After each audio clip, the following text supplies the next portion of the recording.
আজকে কালী পুজোর প্রসাদ হিসেবে দেখো আমাদের বাড়িতে পার্সেল হয়ে চলে এসেছে রূপা বৌদিদের পাড়া থেকে। এই দেখো ফ্রাইড রাইস, বাহ বেশ সুন্দর লাগছে দেখ।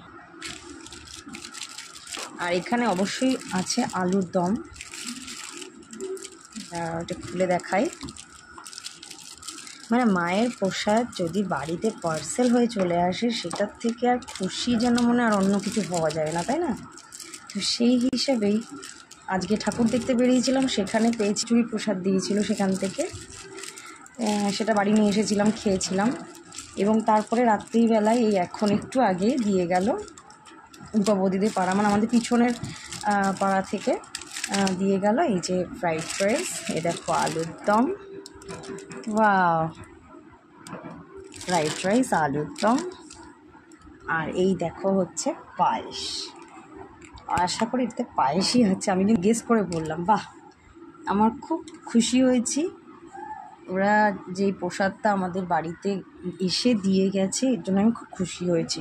প্রসাদ যেমনই হোক না কেন, খিচুড়ি প্রসাদ হোক, পোলাও হোক বা ফ্রাইড রাইস যাই হোক না কেন, অন্য ভোগ হোক, যাই হোক না কেন, প্রসাদ মানেই হচ্ছে অমৃত। আর এই অমৃতের স্বাদ সত্যি অতুলনীয় হয়।